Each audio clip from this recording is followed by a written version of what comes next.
Okay, thank you all for joining today's webinar. Just want to do a couple of joining. We have a chat function and a Q&A function. You guys can ask questions in our chat. We have Johanna Diamond, PT here at Deerfield, who will be looking at the questions from the Q&A and in the chat to answer those questions as best as she can, and I will try to touch upon them if I see them as well. This webinar will be recorded as well, so if you missed something, you want to review something, you can go back and see this webinar again. The presentation will also be online, so that is that. So we have Johanna, and our panelist, and want to thank everyone for joining us today again. Today, I will be talking about the foot and ankle. Hope everyone can see the presentation. So we're talking about the foot and ankle today. Here's our agenda. We'll do a brief foot and ankle anatomy. We'll go into the importance of foot structure and how the foot structure, the foot and ankle, how that affects the entire kinetic chain, going up the leg and into the back. We'll go through some foot and ankle mobilization for joints, for the soft tissue, for muscles, and we'll go through some exercises to strengthen your feet and strengthen your ankle. Then we'll do a brief overview at the end. Again, if you have any questions during this presentation, please feel free to ask it in the chat or the Q&A box, and Johanna or I will try to answer them to the best of our abilities. Johanna might chime in a few times just to let me know, because I can't really see the chat while this presentation is up. Okay, here's the anatomy of the ankle. We have 26 bones and 33 different joints within the foot and ankle. And within the foot and ankle, we have over 100 muscles and ligaments. So it's a very complex set of joints. It's a very complex part of the body that doesn't get a lot of attention, I feel like, these days. And within the foot, we have small muscles that we call the intrinsics. They're a group of muscles that help with structure of our foot. And we have a thick band of fascia. We call it the plantar fascia. Most of you might have heard of plantar fasciitis. That's the plantar fascia that's been inflamed. So we'll see the importance of those. Here are the intrinsic muscles. These muscles are important for supporting the structure of the foot. You can see some of the layers, peeling back some of the layers, and there's a lot of muscles that move the toes, that actually move the foot, change the structure of the foot, and these ligaments here that originate from the ankle, above the ankle in the shin area, also change the structure of the foot. And we can actively contract these muscles. So if you want more stability in your feet, you can actively contract it to get more stability, and that will in turn affect the kinetic chain, and we'll talk about that a little bit later. Okay, so the plantar fascia is a thick band of tissue that runs across the bottom of your foot. It originates at the heel and it goes up into the toes, so the bottom of the toes, the ball of the feet. That band is really thick, really hard to stretch out, hard to manipulate as well. Important with the plantar fascia is something called the windlass mechanism. It's the winding or the tightening of this fascia that shortens the distance between the heels and the toes. And in turn, that will elevate the arch. So you can effectively activate this windlass mechanism by having your foot on the ground and extending or lifting up your big toe while your foot is on the ground. And here's a picture of that. So you have plantar fascia here, attaches to the bottom of where the toes are. And if you extend or lift up your big toe, that will tighten, shorten this plantar fascia, and in turn increase the arch height. So you can actively increase your arch height just by lifting up your toe through the plantar fascia. So there's a passive structure that can change the structure of your foot. So make your arch higher just by tightening up this plantar fascia. The plantar fascia is not a muscle, so this windlass mechanism is what quote unquote engages that plantar fascia, tightens it, shortens it, so we can change the structure of our foot. Okay, why is that important? Why is the foot and ankle so important? It's the lowermost part of our leg. It's the lowermost part of our body. It is the first part of our body that touches the ground when we are walking, and also the last part of our body to leave the ground. So when we take a step, we do a heel strike, we touch the ground with our heel, and then we go through our gait and we push off through our toes. So our foot is the first one to contact the ground and the last one to leave the ground. And everything that is transferred to the ground and back to you is through the foot and ankle. So if I'm pushing the ground, it's through the foot, and then the ground pushes back to me. And that's how we move.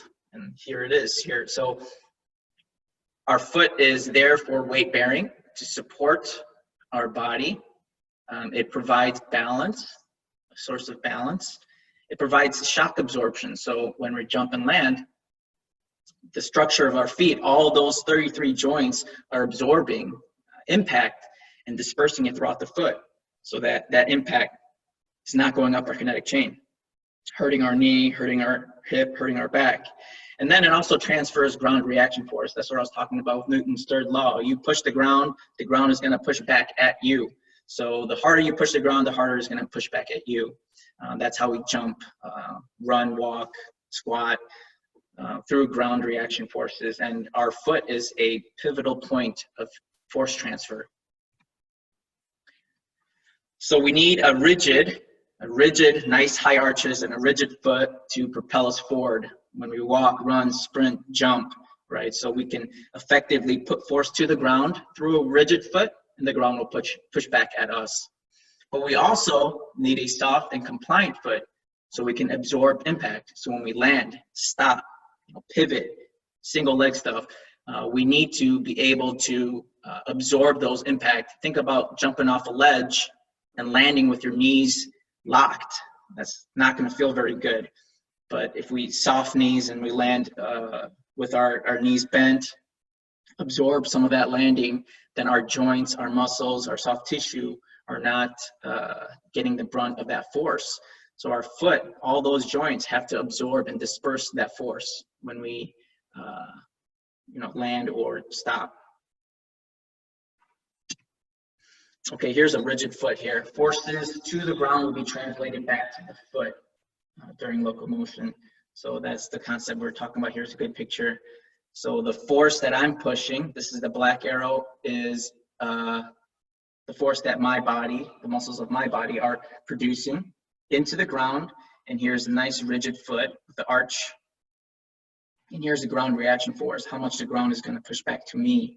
So if I have a nice rigid foot, ideally, the force that I put into the ground will be the same magnitude as the force that the ground is pushing back to me. Obviously, we lose some force with other friction type forces, but ideally we want a rigid foot so that the forces that we put into the ground, the magnitude of that is the same. What about if we have a collapsed foot or a too compliant of a foot? Here's what happens if we have a collapsed arch. With a collapsed arch, forces meant to be placed on the ground are dispersed within the foot. So the net reactive force from the ground is less than the force put on the ground. It's less efficient, so you got to push harder to the ground to get the same net ground reaction force. And that can lead to repetitive stress injuries like plantar fasciitis. Our plantar fascia gets too overworked, causing inflammation of that fascia, or stress fractures. So there's areas of the foot that might be under too much stress because of this collapsed arch. And repetitive motions can cause stress fractures in that foot. Here's a picture of that. So I'm pushing into the ground with the muscles. Here the arch is flat. So it collapses as I'm pushing through. So the net reactive force, the ground reactive force, is less than what I put in. Because all that force here, I don't know if you can see the yellow arrows here, are dispersed within the foot because the arch is collapsing as I'm pushing through. So the force that I'm supposed to be putting into the ground is being dispersed within my foot, which is great for when we land, but not when we want to make propel ourselves forward, do an active movement. So that's very inefficient, but also can cause inflammation of that plantar fascia. It can cause increased stress in areas such as the big toe here or in the little toe out there. So how the foot and ankle can affect the kinetic chain. Obviously, all of our joints are connected. No joint is independent of another. So anything that acts upon a joint is going to affect another joint, especially the one above or below. So the joints in the ankle are collectively a ball and socket type joint. What that means is it has full degree of freedom. If you lift your foot up, you can roll it. You can make a whole circle, just like you're rolling your wrist, rolling your arms, swinging your arms around. It has full degree of freedom. You can make a full circle. So it can move left, right, up, down, make, clockwise, counterclockwise. It's supposed to be a very mobile joint. On the other hand, the knee, which is the joint right above the ankle, is a hinge type joint. It could only flex and extend, just like that video was showing. You can't move your knee left and right. You can't make a circle with your shin and at the knee joint. It can only move in this plane, which is it's a very limited plane. But right above the knee, you have the hip, which is also a ball and socket type joint. So if there are mobility or stability deficits in the foot and ankle, this can translate into the knee and up the kinetic chain, leading to compensations and increased risk of injury. So if I'm losing mobility at the ankle, I'm going to still do that activity, be it running, walking, going up and down stairs, jumping, sprinting. I'm still going to finish that activity, but in order to do that activity, I'm going to compensate because I don't have the mobility in my foot and ankle. I don't have the stability, the strength in my foot and ankle. I'm still going to do that activity. So my body is going to compensate, find what's best in order to complete that activity. And a lot of times it's the joint above. The closest joint above the ankle is the knee. So a lot of times we're going to start to compensate with our knee, with our hip, with our back, and repetitive compensations like that can lead to pain and ultimately lead to an injury. So here with a good arch support, there is better knee alignment and improved stability in the hip. Here's a picture of that. So good arch support. You can see, I don't know if you can tell, but the arch is up and raised here. Here's a shin bone. Good alignment at the knee. The patella, the kneecap is facing forward. Good position of the femur, the thigh bone here. Nice and level pelvis. And this is just the push-off phase of walking. So I'm propelling myself forward and have a rigid foot. My knee is looking good. Everything is in a good alignment. So there's not a lot of compensations going on.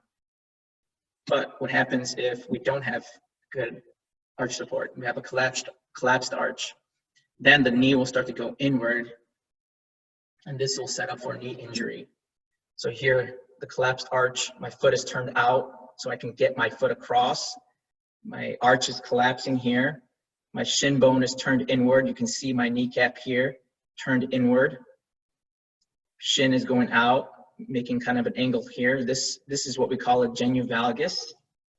And that is the number one probably cause of a lot of ACL, MCL, meniscus type injuries. And you can also tell here my thigh bone, the femur, is rotated inward, internal rotation, and causes a lot of stress right there. That's where the MCL is. Medial meniscus is right there. ACL is very close to there. So you can see here with a collapsed arch, poor mechanics this is just in the foot, can lead to poor shin angle, poor knee angle, decreased stability up here, and just huge chance of injuring my knee here, especially with repetitive running or even sprinting type activities. Okay, let's go into the ankle. The ankle normal, quote unquote, normal range of motion is 20 degrees of dorsiflexion, which is when your foot is up towards you, and 50 degrees of plantar flexion, which is like your pointing downward like you're pushing a gas pedal. That's quote unquote normal range.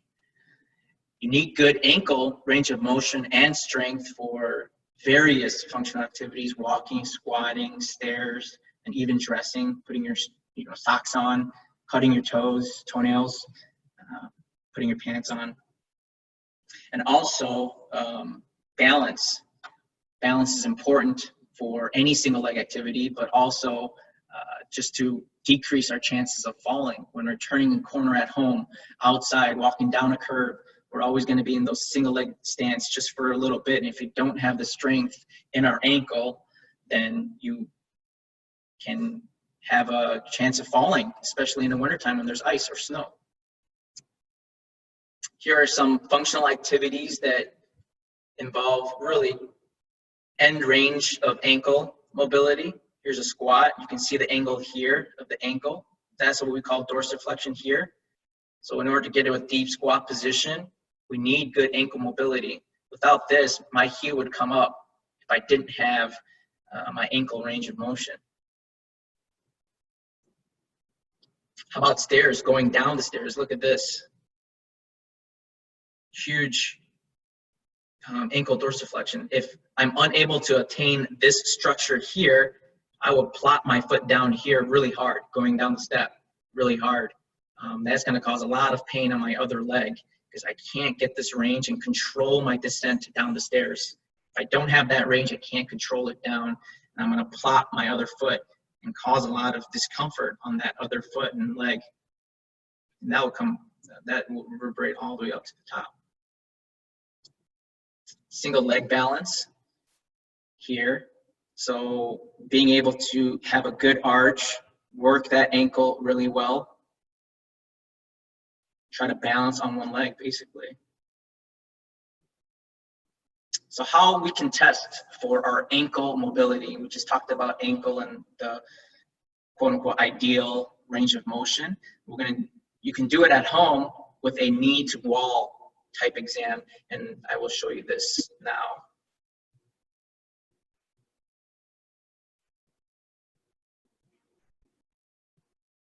Okay.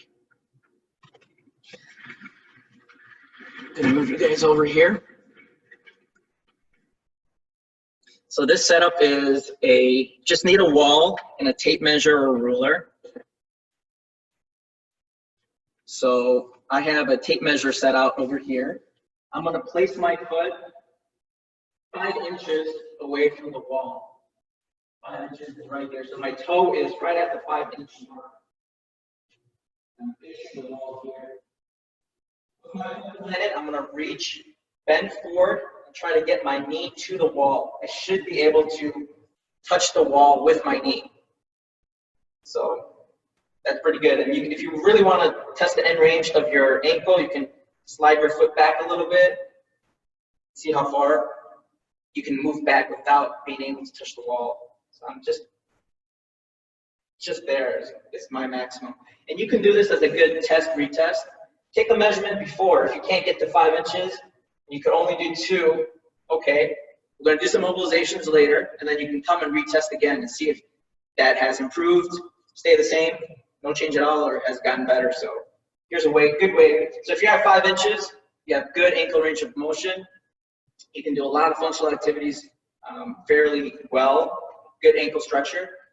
If it's less than 5 inches, we'll do some knee or ankle mobilizations to try to help improve that range. Okay.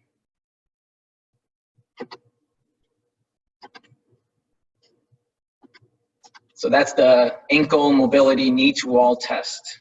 All you need is a wall and a tape measure ruler.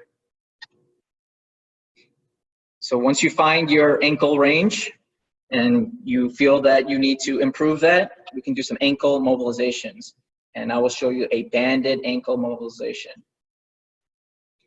So this one, all we'll need is a fairly thick band and a wall anchor point. Okay, let's see here.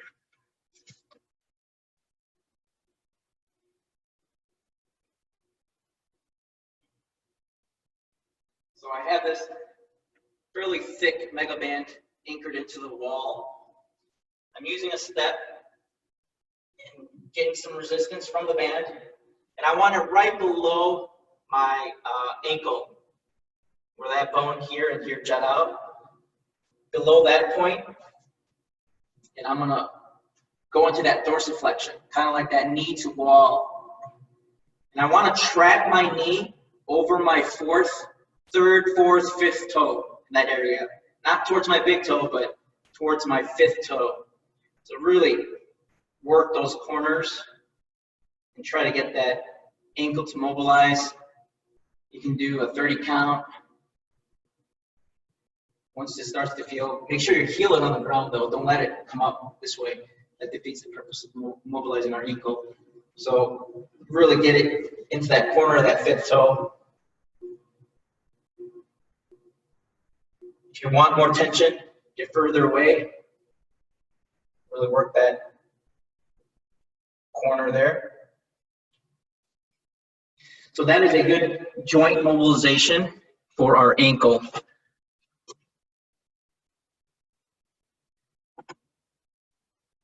Okay, so we have a joint mobilization for our ankle. What about some soft tissue mobilizations for our ankle? So we can release the tibialis anterior. That is our shin muscle. So how we can get that one will be on the ground. You can use a foam roller and slide your shin muscle right here. Slide it up and down the foam roller. Find a spot that, feel some tightness right in here, and then you can move your foot up and down. That shin muscle is the prime mover for dorsiflexion here, moving my foot up that way. So find areas. If you find the foam roller a little bit easy or it doesn't get it that well, you can also use a flip ball. It's better if you have a step. Get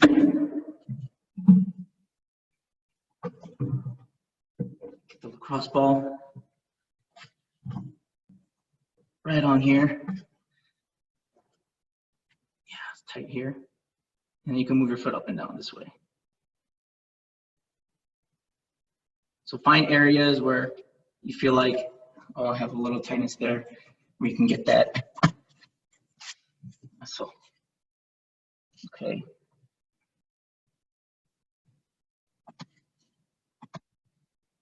Next, we have the calves. Calves are a great muscle to help improve that dorsiflexion. All these will help getting that knee to wall ankle mobilization better. So calves, pretty straightforward. Getting a lacrosse ball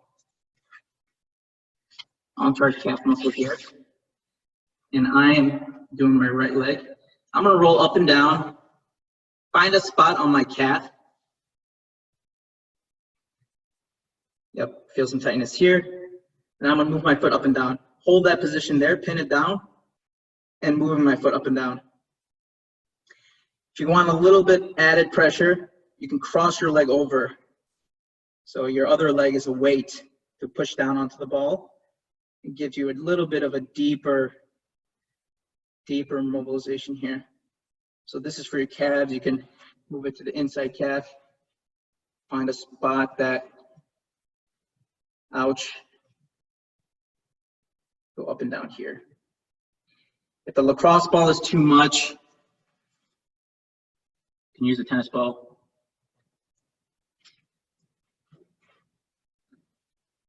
Yep, here. If you don't have either of those, no problem. You can use a foam roller. Get that here. Use the other leg as a weight. Foot up and down, same concept. So find areas, switch sides. You can hang out on a spot. You can do reps. You can count 30 times up and down. You can do 30 seconds on one spot, then move around, find another spot, ouch, 30 seconds or a 30 count, just moving your foot up and down. You'll notice the more you move up and down, the less of that tightness that you're gonna feel with that. Okay.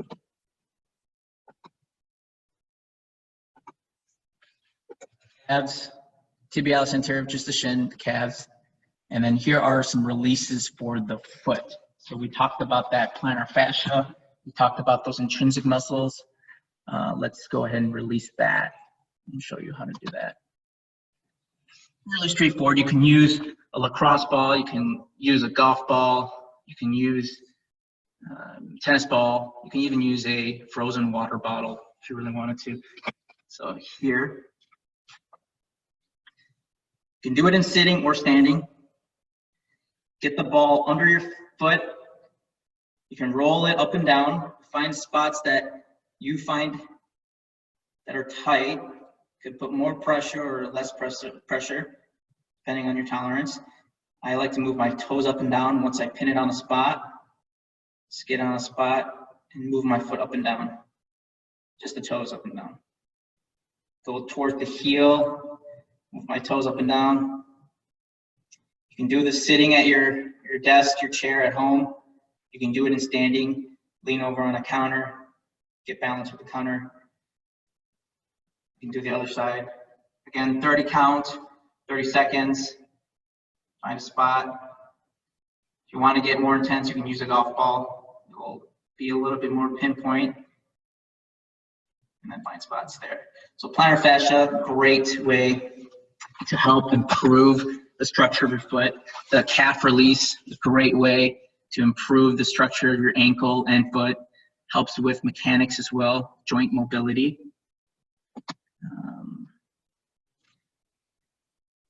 So we have a question here. The question is, why would we do these exercises using the lacrosse ball to massage the muscle and ligaments?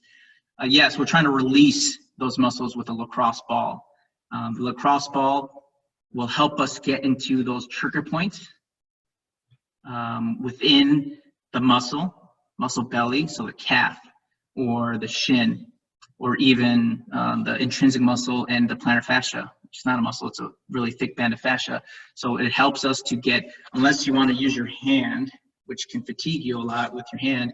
So using tools like a lacrosse ball or even a tennis ball, you can get those muscles released, relaxed, and elongate that muscle and improve the joint mobility. Great question. Okay, so we got the plantar fascia. What about some exercises for the foot and ankle? What can we do to strengthen? Well, for the foot, towel scrunches. Towel scrunches, you can go and progress that into short foot. So, all we need is basically a towel. I have it here on a blue mat. And we are just trying to, scrunching our toes. That's step one. If you can see my tools curling up to scrunch that towel here. As I do that, you can see the arch come up a little bit right here. Good. You can do it in standing, which is harder. You can do it in sitting at your desk. Just put a towel under your feet and just scrunch that towel. The towel is more of a tactile cue. You can do it without the towel, no big deal, but it just kind of helps give you a little tactile cue. You can progress this into a short foot. What I like to call short foot is to make the foot shorter without crunching the toes. So this is a toe crunch.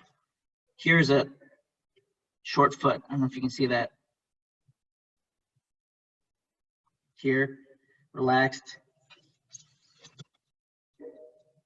up and relaxed. I'm trying to really squeeze my arch here. Relaxed. And give it a nice hold and relax. Short foot. Honestly, I do this sometimes just inside my shoe. And standing is much harder, but you can do it inside your shoe. Just help to support that arch right in there. Relax. Short foot.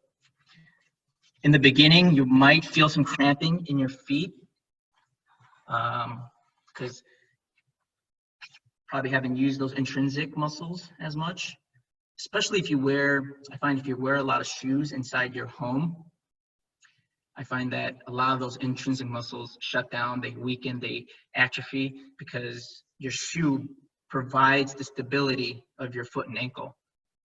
If you're barefoot or in your socks at home, you have to feel the environment, and your foot responds by contracting, by relaxing, by changing and molding to the surface, the uneven terrain. So if you are wearing shoes indoors, you might feel cramping when you're doing these exercises. You probably haven't used those intrinsic muscles as much. So that's a good exercise for your foot. You can just do this sitting at your desk at home. I do this in my shoe too, the short foot. Okay. Do you have any questions? Next one is resisted band, ankle, dorsiflexion, eversion. You can do every which direction with this. Only equipment you'll need for this one is a band. So you can get a looped one, which helps with eversion around the foot here and out. So I'm not spreading my leg out like this. I'm turning my foot out. That. So you can use different band resistance. I like to do sets of 15.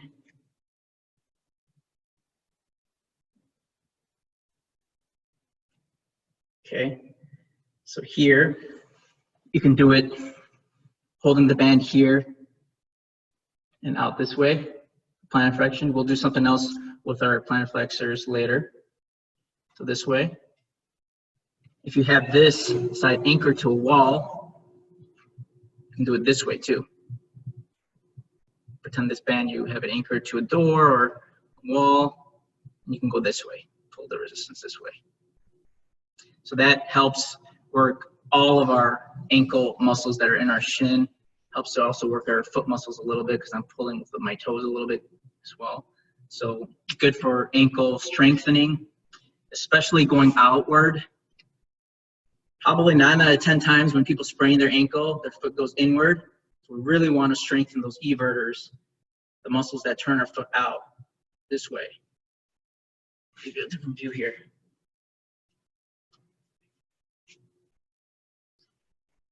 Out this way. Good. So I had a request to do the ankle mobilization from the front view. Let me see if I can get this set up here.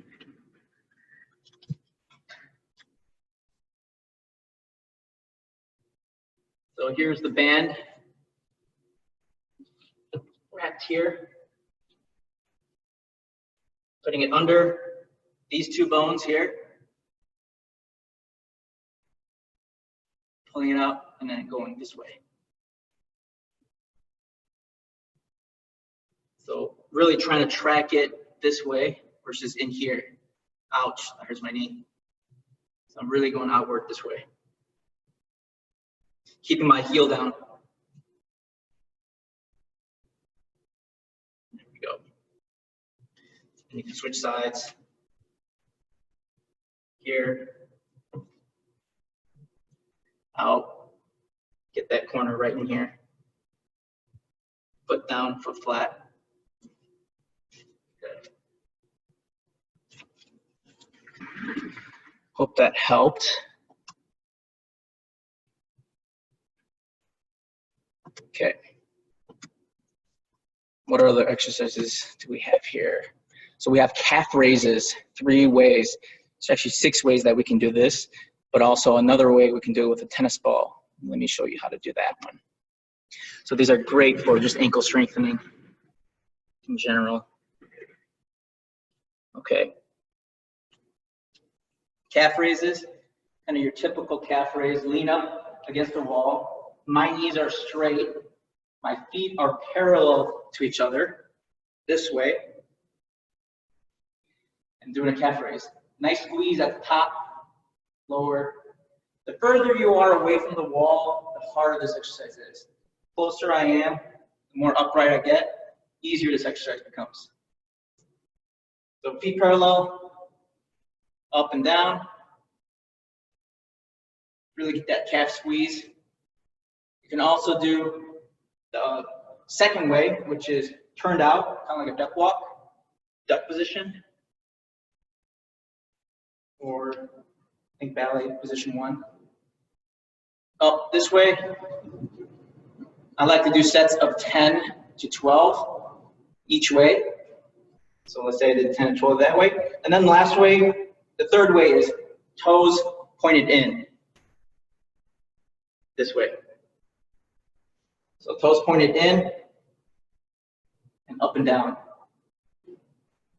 So I have parallel, feet straight ahead, feet pointed out, and feet pointed towards each other, pointed in. So that's the 3 ways. You can do those 3 ways also with the knees bent and go up and down this way. So straight, out, and in. Knees bent works a little bit different muscle. We call it the soleus, the deep, kind of the lower muscle of the calf, versus the raindrop, kind of the teardrop looking muscle, which is our gastroc. It works the soleus, which is a little bit lower when our knee is bent. So there's 6 different ways to do that calf raise. The knee straight, straight, out, and in. Knees bent, straight, out, and in. Another way we can get our calf, specifically our tibialis anterior, which really supports the bottom of our foot, and it's right behind here, is to squeeze a tennis ball between our heels. So squeeze that tennis ball between the heels. Don't let that tennis ball fall. Feet are pointed straight. And I'm doing a calf raise here. I have that tennis ball squeezed still between my heels. That's a good way to support our arch too, because that muscle goes all the way down into the foot. So we can do it like that. We have another question here. We have a question here: how often should be doing these strengthening exercises, and should we be following a particular sequence routine?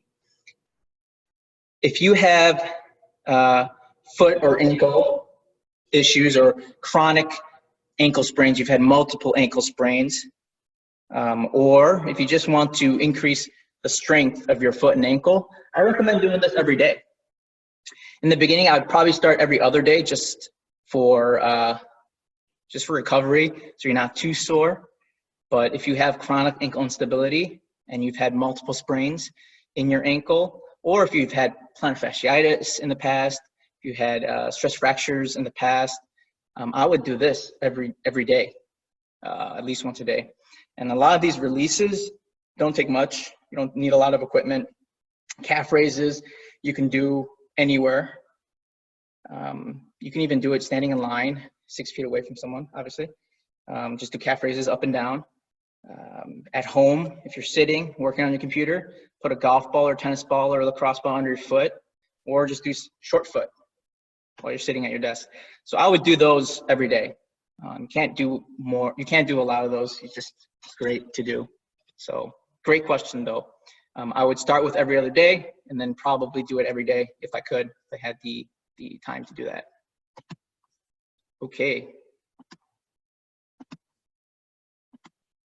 So here we did the towel scrunches, short foot, we did the resistance band, we did the calf raises, 6 ways actually with the knee bent, and then we did the tennis ball calf raise.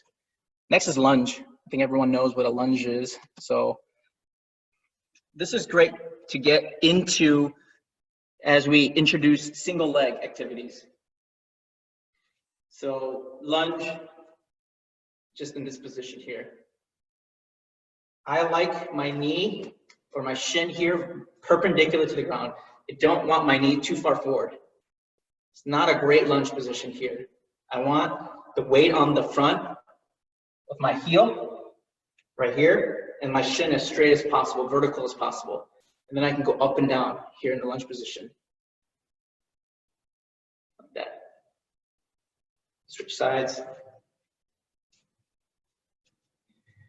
Not this way, like the ankle mobilization. I want my shin to be as vertical as I can get it. Going straight up and down. Pushing through the heel of my front foot to push myself up. That is a great introduction to a lot of single leg activities that is coming up next. We have some more questions here.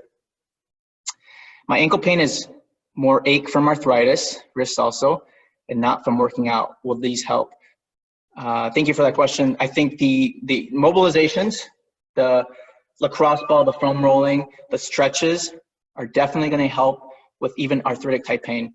Because arthritis, we lose the cartilage between our joints in the joint. So the more our muscles are tight and the ligaments are tight, the more compressive forces there are in that joint. We want to loosen up that joint, loosen up the muscle that crosses that joint, so give it more space. With arthritis, you lose mobility because you just don't have the kind of the lubrication in that joint because you don't have the cartilage there. But if you do those releases, some of those stretches, it's great for arthritic type pain. Thank you for that question.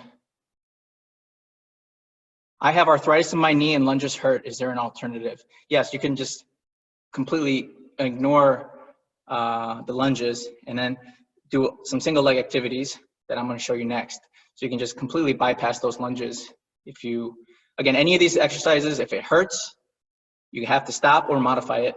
So these are just examples. But if the lunges hurt, don't do it. We'll do some single leg activities that won't hurt your knee. Great question. Thank you. I've had some issues after running with really sore lower ankle near Achilles tendon. I saw some great stretches, but is that indicative of a form of malfunction typically? Yes. Again, we talked about how the structure of the foot and ankle and how it moves, the mobility, affects the kinetic chain. So if we have pain at a certain spot of our Achilles tendon, of our foot, of our ankle, we know that there are compensations and that area is highly stressed, especially with repetitive type injury like running. So if we're running, we're taking a lot of steps, taking a lot of mileage. And if that one area is getting overstressed every time, it's going to cause pain. It's going to cause inflammation in that area. So we need to improve the mechanics of the entire foot, of the entire ankle, and try not to look at it just at the Achilles. It might be a knee or a hip or even a back issue or a core issue. So addressing the pain, yes, is great with these releases, with these mobilizations, with these strengthening activities. But also, as we start to get that pain down, we want to start to address the other joints. We had a webinar on hip mobility. We had a webinar on running mechanics and warming up for running. So maybe we can address the symptoms right there at the Achilles tendon and start to broaden our investigation into our knee, our hip, our core. So I think that's the way I would approach that. Okay, so we did some exercises for foot and ankle, lunges, and here are the next one is the single leg activities.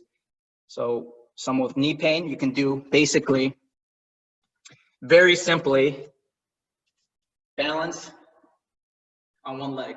Just start by balancing, have a counter in front of you, so you're, just in case you lose balance, you have something you can grab onto, and just holding your balance, single leg. Really works the foot. You'll feel it in your feet. You'll feel it in that leg, obviously, but just simply starting with this. You know, I would have my shoes off so I can feel the ground. I can work my foot and grip the ground. Switch sides, hold it, start from 20 seconds. If that's easy, go to 30 seconds. If that's easy, you can also grab a pad or something compliant, even a pillow would work, and try balancing on this. Single leg. Have a ledge just so you can hold your balance and work this. The pillow provides some instability, so you have to really work that foot and ankle. And then you can switch sides, work your way up.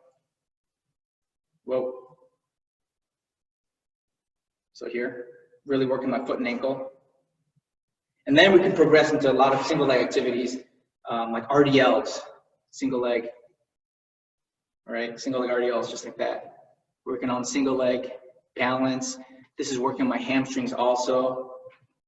A lot of my core here too, switch sides. So just starting elementary at learning to walk first before run, just with single leg balance.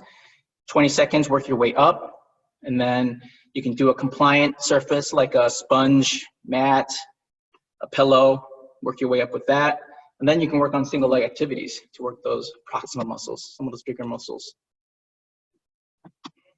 Okay.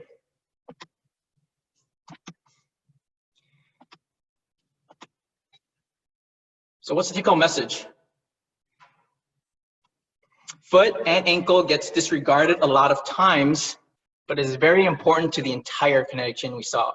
If our arch is collapsed, if we have a good arch, how it affects the knee, how it affects balance, how it affects functional activity. We learned all that today.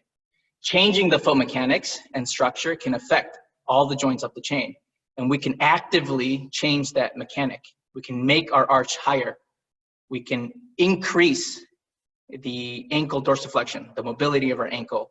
So we can change foot mechanics, we can change its structure. And that can affect the way we do any functional activity, walking, going up and down stairs, but also it affects the knees and hips. So proper foot and ankle mechanics and strength reduces chances of injury. We saw that, and improves efficiency. We saw that with the ground reaction forces and how that force is distributed in our foot. And all that can reduce our chances of injury. And there are mobilization exercises you can do to improve your foot and ankle mechanics, right? So we can do all these exercises at home with very minimal to little to no equipment at all, just to improve our foot and ankle. If you have any questions, you can also ask. We have 6 different locations. Reacts has 6 different locations. We have 4 in the city, 2 in the northern suburbs. We are still open, and we are also offering telehealth through insurance as well. So we have that options if you have any further questions. But that is it. I don't see any new questions popping up. I want to thank everyone for joining me here today with our foot and ankle webinar. I hope everyone does this these exercises, especially the foot ones. They're not really hard to do. You can do it in your chair, sitting down. And then some of the strengthening exercises like the calf raises. Ankle mobilizations do need a band, but if you have ankle issues, you can do that. Always offering free screens, so if anyone wants to, I can see their ankle through virtual, or if you're in the area, you can come into the clinic for free screens. So if there are any other questions, I thought I saw a question here, but. Oh, there is a question here. For short arc scrunches, is it bad if the pinky toe lifts? There is some inversion, or should you try harder to keep that area flat? Try your best to keep that area flat. You want the whole foot to be flat, and just lift that arch up. All toes, including the big toe, which is the hardest to put down, should be flat, and then try to squeeze that arch up. All the toes should be flat. How do you release the side of the calf? That's a very good question too. It's the same way as we release the front of our shin. So if I were to get on a foam roller here, I can just get sideways and just move my foot up and down, just like that. So you can get the side of your shins to there. It's the same way you would get the front. Same way you get the front, just lean your body to the side, put some pressure on the side of the calf, and you could do it that way. Great question.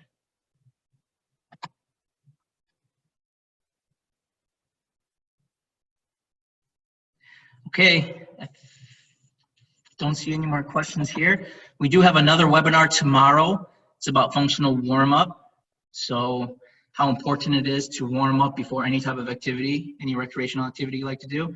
So that will be a very informative webinar. Hope everyone enjoyed today's webinar and taken some jewels out of this as well. I want to thank everyone for joining me and listening in. Thank you.